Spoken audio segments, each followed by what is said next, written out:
다 같이 사도신경으로 신앙 고백하심으로 새벽 기도를 하나님께 드리시겠습니다. 나는 전능자신 할아버지 하나님 천지의 창조주를 믿습니다. 나는 그의 유일하신 아들 우리 주 예수 그리스도를 믿습니다.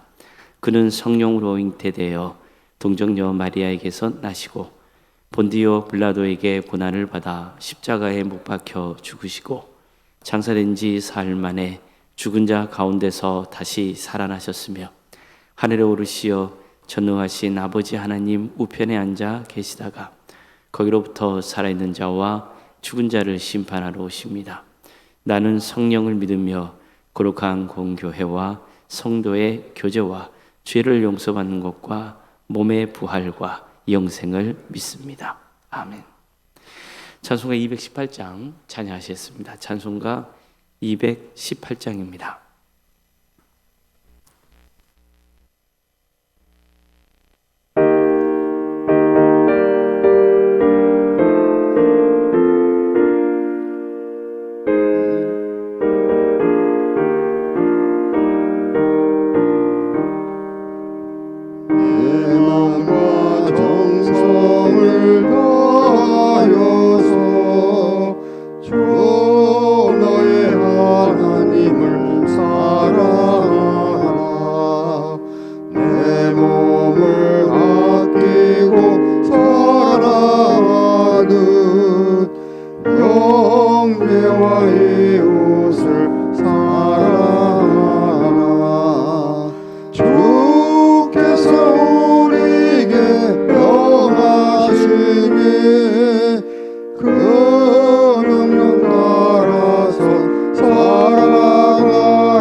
하나님 말씀 함께 보겠습니다. 여호수아 22장 10절에서 20절까지 말씀입니다. 여호수아 22장 10절에서 20절 말씀입니다.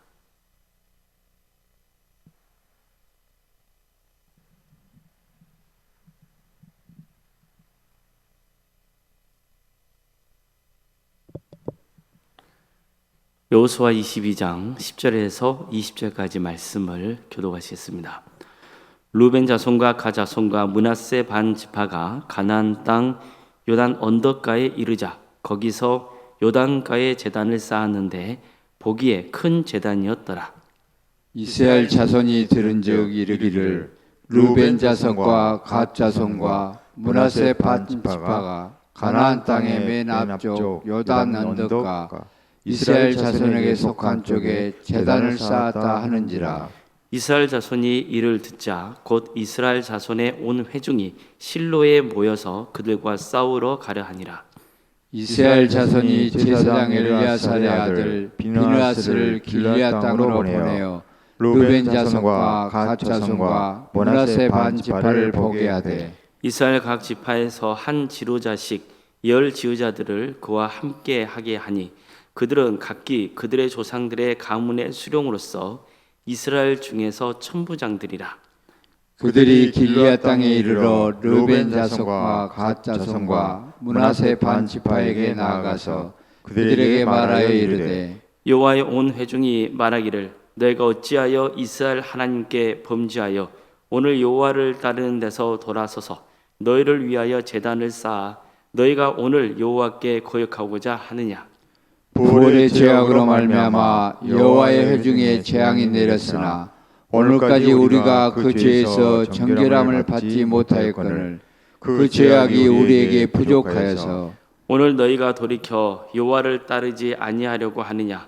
너희가 오늘 여호와를 배역하면 내일은 그가 이스라엘 온 회중에게 진노하시리라.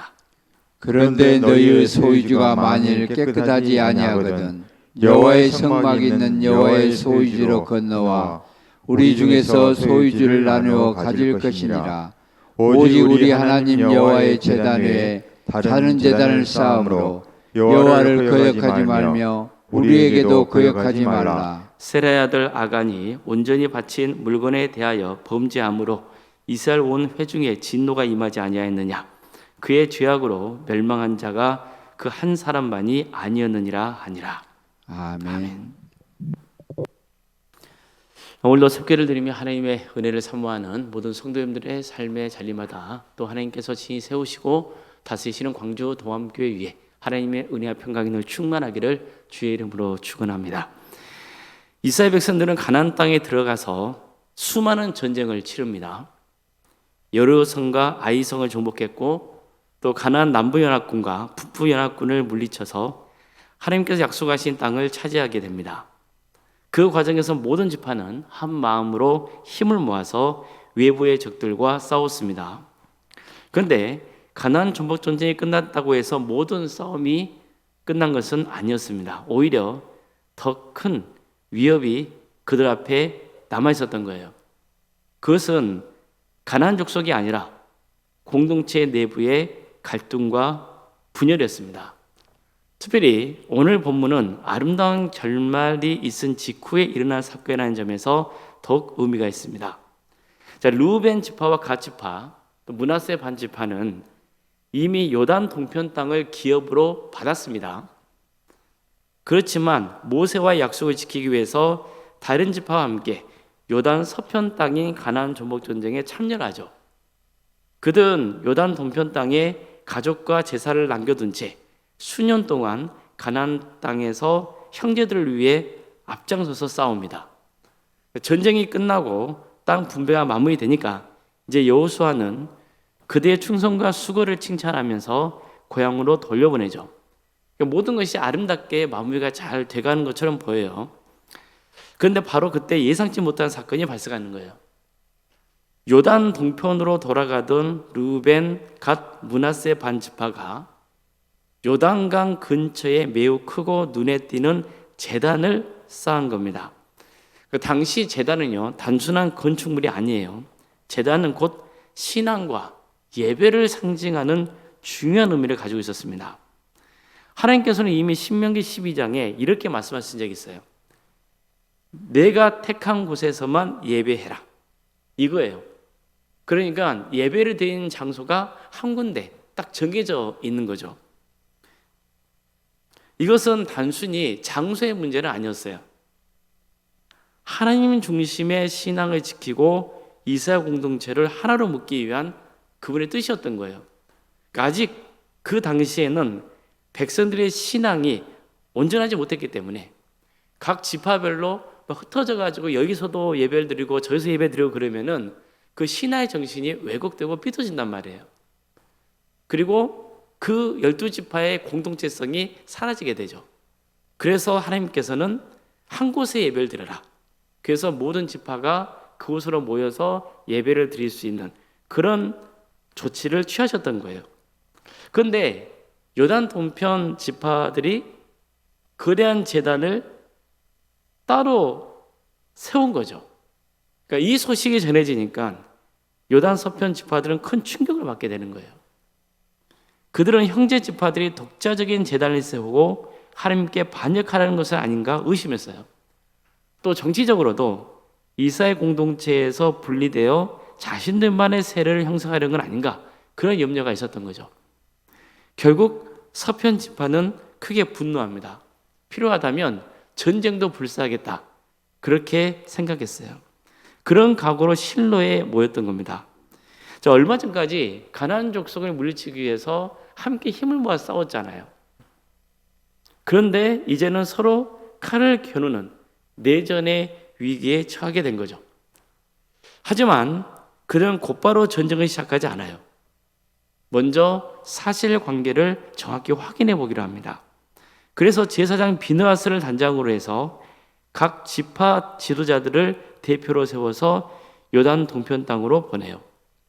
대표단은 동편 지파들에게 강한 우려를 표하면서 왜 하나님이 정하신 제단 외에 또 다른 제단을 세우느냐고 따지죠.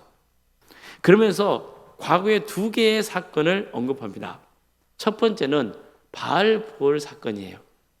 당시 이스라엘 백성들은 우상 숭배와 음행에 빠졌고 그 결과 하나님의 심판을 당해서 2만 4천 명이 죽어요. 그때 하나님의 진노를 멈추게 했던 인물이 바로 비느하스죠. 따라서 비느하스가 대표단의 단장으로 온 것은 매우 상징적인 일이었던 겁니다. 자, 두 번째는요, 아간의 범죄예요.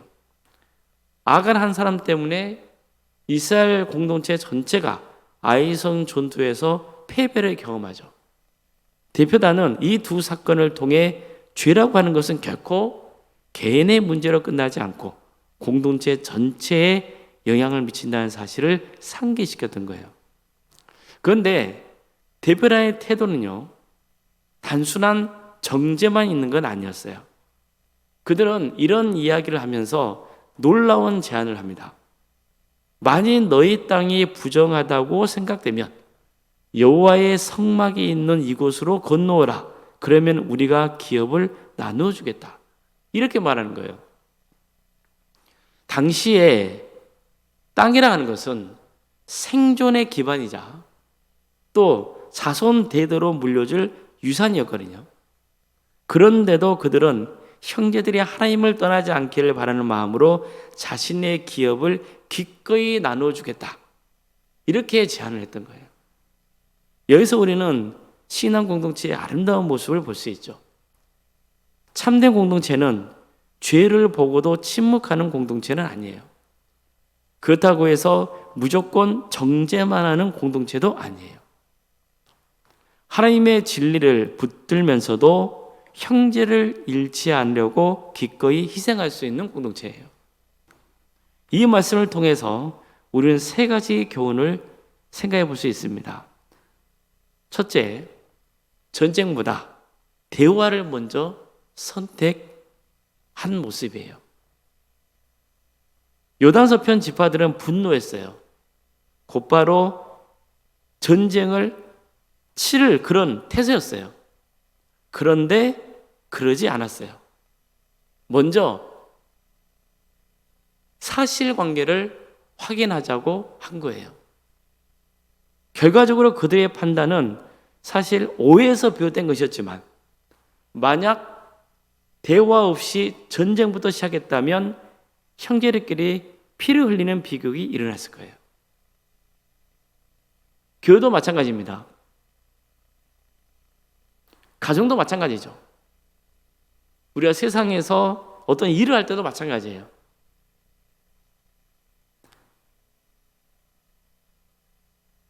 갈등은 사실보다 오해에서 시작되는 경우가 꽤 많아요. 당사자와 직접 대화를 해보면 쉽게 풀릴 문제를 추측과 소문 때문에 더 막 커지는 거예요. 공동체는 추측으로 세워지지 않고 소통으로 세워지는 거예요. 성도는 소문으로 판단하는 사람이 아니에요. 대화를 통해서 진실을 확인하는 사람이어야 돼요. 근데 보세요. 우리가 보통 그런가요? 안 그렇잖아요. 소문을 듣고 그에 마치 사실것으로 생각해가지고 또 다른 소문을 퍼뜨리잖아요. 그래서 낮에 보면 소설이 한 편 나오잖아요. 그런 일들이 비일비재하거든요. 그래서 우리는 대화를 선택해야 돼요. 소통이라는 것이 중요하거든요. 두 번째는 죄의 문제에 민감해야 돼요. 이스라엘 백성들은 죄를 가볍게 여기지 않았어요. 적어도 이때는 그랬단 말이에요. 그들은 바알보르 사건과 아간의 범죄를 기억하고 있었어요. 그때 그 교훈이 뭐예요? 하나님을 떠나서 우상을 숭배하거나 하나님의 말씀을 거역하면 하나님의 심판이 임한다는, 그것을 경험했던 거예요. 그 경험을 잊지 않았던 거죠. 그렇기 때문에 요단 동편 지파가 따로 제단을 세운 것이 그들로서는 충격이었던 것이고, 이것이 낳게 될 앞으로의 이 일들에 대해서 우려를 금치 못했던 거예요. 하나님께서 또 우리를 심판하면 어쩌지? 이런 마음이 들었던 거죠. 오늘날 우리는 사랑과 관용을 강조하지만 때로는 죄에 대해 둔감해질 수 있어요. 그러나 하나님을 사랑하는 사람은 죄를 가볍게 여길 수가 없어요. 공동체를 사랑하는 사람 역시 죄가 공동체를 무너뜨릴 수 있다는 사실을 알고 있어요. 물론 사람을 정죄하라는 뜻은 아니에요. 그러나 죄 자체에 대해서는 분명한 태도를 가져야 돼요. 하나님을 경외하는 공동체는 죄에 대해 무감각한 공동체가 아니라 죄에 대해 깨어있는 공동체여야 되는 거죠. 세 번째로, 공동체의 영적 유익을 위해서 희생할 수 있어야 돼요. 서편 지파들 보세요. 필요하다면 자신들의 땅 나눠주겠다고 그러잖아요. 이것은 매우 큰 희생이죠. 그러나 그들은 자신들의 이익보다 공동체의 신앙과 영적 건강이 더 중요하다고 생각했기 때문에 이런 일을 하려고 한 거예요. 자기 이익보다 공동체의 이익을 먼저 생각한 거죠. 자신의 권리만 주장하는 것이 아니라 공동체를 위해서 양보하고 헌신하는 거예요. 오늘날 교회도 마찬가지예요. 교회는 이런 정신 위에 세워지는 거예요. 사탄은 외부의 핍박만으로 교회를 무너뜨리지 않습니다. 오해와 불신, 정죄와 분열을 통해서 공동체를 흔들려고 하는 거예요. 따라서 우리는 서로를 향한 사랑과 신뢰를 잃지 말아야 돼요. 때로는 양보할 줄도 알아야 돼요. 때로는 기다려줄 수도 있어야 돼요. 또 어떤 문제가 있으면 소문으로 모든 것을 판단하지 말고 대화하면서 오해도 풀고 그러면서 공동체를 함께 세워가야 되는 거예요. 바라기는 우리 교회가 갈등보다 소통을 선택하는 공동체가 되기를 바랍니다. 교회만이 그런 건 아니에요. 가정도 마찬가지고 우리가 생활하는 직장도 마찬가지고 갈등보다 소통을 선택하고 기다려주고 또 품을 수 있는 그런 넉넉한 마음이 우리 가운데 있어야 되는 거예요. 자신의 유익보다 공동체의 유익을 또 생각해야 되고 또 기꺼이 희생할 줄도 알아야 돼요.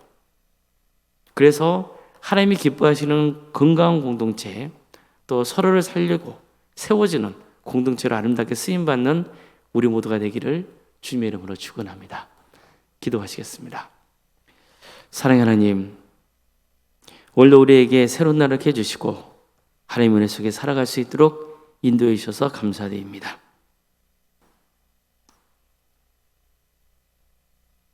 주님께서 우리를 자녀로 삼아주시고 구원의 길을 가지만 그 길을 가는 동안 우리에게는 많은 유혹이 또 어려움이 도사리고 있습니다.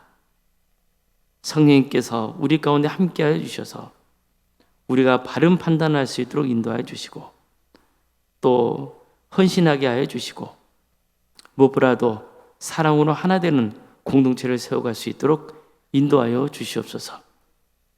우리는 죄의 문제에 대해서 너무나 둔감할 때가 있습니다.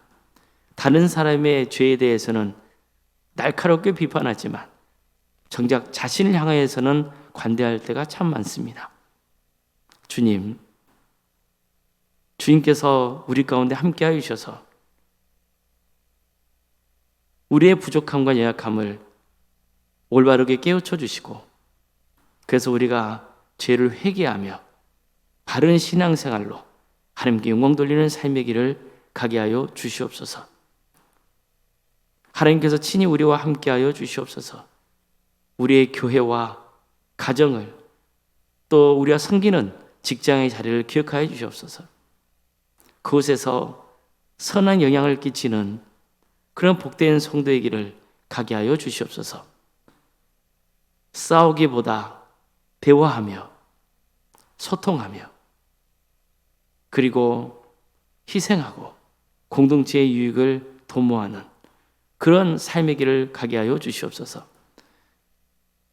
그렇게 살아갈 때 하나님께서 큰 축복을 보이신다는 그 믿음을 붙들게 하여 주시고, 늘 하나님의 뜻을 앞세우고 하나님의 영광을 위해서 살아갈 수 있는 우리 모두가 되게 하여 주시옵소서. 하나님의 역사로 신앙의 명가를 세워가고 예수님의 말씀으로 인재를 양성하고 성령님의 능력으로 선한 영향을 끼치는 거룩한 교회가 되게 하여 주시옵소서. 많은 영혼들을 주님께로 인도하는 구원의 방주가 되게 하여 주시옵소서. 주님, 믿지 않는 영혼들이 이 교회를 통해서 예수님을 믿게 하여 주시고, 또한 시험에 들고 낙심한 영혼들, 교회에서 떠나 있는 영혼들, 그런 영혼들이 또 우리와 함께 신앙생활 하여서 믿음이 자라게 하여 주시고 귀한 동역자로 세워지는 역사가 있게 하여 주시옵소서. 주님, 특별히 교회 학교에서 기도합니다. 유치부, 아동부, 중고등부, 청년부 각각의 부서마다 주께서 함께하여 주시고, 특별히 여름 사역을 앞두고 있사오니 이 사역을 통하여서 우리 귀한 다음 세대 학생들이 하나님을 인격적으로 만나게 하여 주시고, 또 많은 영혼들이 전도되어서 하나님의 천국잔치로 세워지는 역사가 있게 하여 주시옵소서. 이로 해서 섬기는 교육자들, 선생님들과 함께 하여 주시고, 그대의 헌신을 주님께서 기쁘게 받아주시며 하늘의 복으로 충만히 채워 주시옵소서. 유치적인 질병 가운데, 또 정신의 고통 가운데, 경제적인 문제로, 취업의 문제로, 또 자녀손들의 문제로, 사업의 문제로 여러 문제를 놓고 주님 앞에 기도하고 있는 성도들이 있습니다. 주님께서 함께하여 주셔서 모든 가정 가운데 주님이 친히 역사하여 주시고 치유하여 주시며 변화시켜 주시고 회복시켜 주시옵소서. 어떤 경우에도 믿음의 자리에서 떠나지 않도록 도와주시고 끝까지 주님의 선하심을 믿고 나아가는 우리 모두가 되게 하여 주시옵소서. 학업으로, 직장으로, 공무 등으로 객지에 나가 있는 성도들, 어디에 머물러 건 그들의 안전을 지켜주시고 그들의 주의 영광을 위해서 살아갈 수 있도록 인도하여 주시옵소서. 자녀 잉태를 바라는 가정이 있습니다. 출산을 앞둔 가정도 있습니다. 생육과 번성의 축복이 함께하는 복된 동암재단이 되게 하여 주시옵소서. 또 은혜 중에 출산을 잘 마칠 수 있도록 인도하여 주시옵소서. 결혼을 앞둔 가정이 있습니다. 결혼의 은혜 중에 잘 마칠 수 있도록 도와주시고 믿음의 가정으로 든든히 세워지게 하여 주시옵소서. 또한 대학 진학을 놓고 준비 중에 있는 우리 자녀들도 있사오니 최선을 다하게 하여 주시되 그들에게 하나님께서 필요한 곳에 가게 하여 주시고 잘 훈련시켜 주시고 그래서 하나님께 영광 돌리는 삶의 길을 가게 하여 주시옵소서. 우리에게 여러 부서가 있습니다. 각각의 부서마다 주께서 함께 하여 주셔서 은혜 베풀어 주시고 그 각각의 부서를 통하여서 하나님의 역사가 일어나게 하여 주시옵소서.